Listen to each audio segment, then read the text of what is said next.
पलवल के होडल थाना क्षेत्र के अंतर्गत गांव बुलवाना में दहेज में स्विफ्ट गाड़ी की मांग को लेकर एक विवाहिता को फंदे पर लटकाने के आरोप का मामला सामने आया है। सूचना मिलने पर पुलिस टीम मौके पर पहुंची, शव को कब्जे में लेकर नागरिक अस्पताल पोस्टमार्टम के लिए भिजवाया। दहेज की कुप्रथा को लेकर भले ही समाज को जागरूक किए जाने के लाख प्रयास किए जा रहे हैं, बावजूद इसके आज भी दहेज की मांग को लेकर विवाहिता की हत्या के मामले थमते दिखाई नहीं दे रहे। इसी कड़ी में गांव भुलवाना में दहेज में स्विफ्ट गाड़ी की मांग को लेकर एक विवाहिता को फंदे से लटकाकर हत्या करने के आरोप का मामला सामने आया है।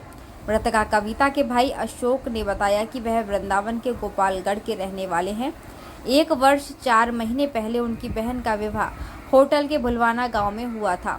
विवाह के सामर्थ्य अनुसार दान दहेज देकर उन्होंने कविता को विदा किया था, लेकिन ससुराल वालों की दहेज की भूख के चलते विवाह के 1 माह बाद दहेज में स्विफ्ट गाड़ी की मांग को लेकर उसकी बहन को ससुराल में टॉर्चर किया गया। पीड़ित ने आरोप लगाया कि उसकी बहन को फंदे से लटका दिया गया, जिसमें कविता के पति, देवर, सास ससुर शामिल हैं। पीड़ित ने बताया कि उसका जीजा व उसके भाई कोई काम नहीं करते थे, जिसके चलते कविता को दहेज में कार और नकदी लाने के लिए लगातार तंग करते हुए मारपीट भी की जाती थी और आखिरकार उसकी जान भी ले ली गई। मामले की जांच अधिकारी मनोज कुमार ने बताया कि महिला फांसी के फंदे पर लटकी मिली, जिसे उपचार के लिए गुरु नानक अस्पताल ले जाया गया, जहां उपचार के दौरान उसकी मौत हो गई। उन्होंने बताया कि परिजनों ने ससुराल जनों पर हत्या के आरोप लगाए। पुलिस मामले की जांच कर रही है, जो उचित कार्रवाई होगी वह की जाएगी। ऐसा हुआ था, करीब हमारी बहन जी की कविता है, मेरी तो लड़की छोटी है, वो बिटिया है जो, उसकी शादी करीब हमारी 1 साल 4 महीने से हो गए थे हुए।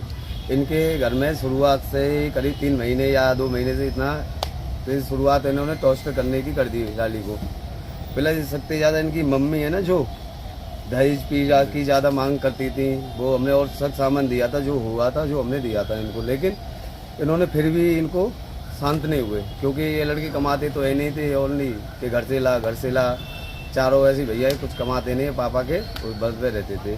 तो इनको मांग हुई थी दहेज की, गाड़ी में शिफ्ट वगैरह की मांग करने लगे, तो हमारी लड़ाई वगैरह होती थी इनके घर पे। फिर हम पहुँचे, वहाँ पहुँचने के बाद इन्होंने मारा पिटाई की थी, 2-3 बार हो गई थी। मम्मी बोली कि चलो कोई बात नहीं, घर की बात है, लड़की हमें करनी है, घर रुक जाएगा, बाद में सुधर जाएंगे ये।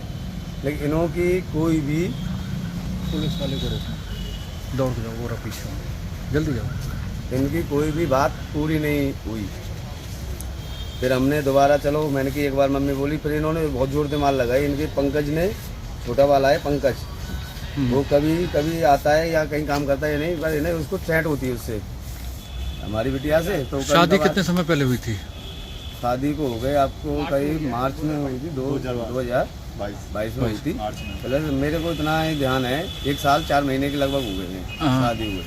क्या यानी कि किससे हत्या की है? फांसी लगाई है? फांसी लगा के इन्होंने हम कर दिया, लटका दिया या क्या कहा, हमको तो बाद में पता पड़ी हॉस्पिटल में, जब हम पहुंचे हमको पता पड़ी हॉस्पिटल में, तो फांसी लगा दी है। तो फांसी का केस था ये। तो पुलिस को सूचना दे दी है? हाँ, पुलिस को हमने सूचना दे दी है, उसमें कार्रवाई होनी चाहिए, मुकदमा करा दिए, लेकिन अभी तक अरेस्ट नहीं हुआ कोई भी। किन किन लोगों के खिलाफ शिकायत दी? सर हमने इनका बड़ा भाई है रामू, उनका नाम रामू है, और उसके बाद छोटा भाई है पंकज है, प्लस इसके पिताजी हैं, इनकी माताजी हैं, ठीक है, और इनके 4-5 जने, उनके नाम। कितने बच्चे हैं महिला जिसकी? बिटिया पे अभी करीब मान लो 1 लड़का है, 4-5 महीने का हुआ होगा। कितनी उम्र है उसकी? लाली की हमारी बिटिया की 27 के लगभग हुई मेरे साथ। ये भुलवाने गांव का मैटर है। कविता नाम की लेडी थी, जिसको फांसी लगा के मार दिया। ये इसको एडमिट करवाया था अपना गुरु नानक हॉस्पिटल में, वहाँ दौरान इलाज इसकी मृत्यु होगी। कल लेट लेके आए थे, आज इसका पोस्टमार्टम करवा दिया। कितनी उम्र है और कितना टाइम शादी को हुआ था? उम्र 27 साल के करीब है। ये 2022 छठे महीने में शादी हुई थी। क्या कारण रहा है, कुछ पता लग पाया? ये जो मुद्दई पक्ष है, लड़की वाले ये दे रहे हैं, भाई दहेज खातर तंग करे थे ये, और इन हमारी लड़की मार। कितने लोगों के खिलाफ मामला दर्ज किया है? ये 5 लोगों के खिलाफ मामला दर्ज कर दिया। क्या कुछ पता लग पाया है कि परिवार में क्या कलेश चल रहा था? कुछ भी परिवार में ये दहेज के लिए परेशान करने वाली बात आ रही है सामने अभी तक। कितने बच्चे हैं महिला के? एक बच्चा है। क्या कार्रवाई की जा रही है? और मुकदमा दर्ज कर दिया कि गिरफ्तारी करा।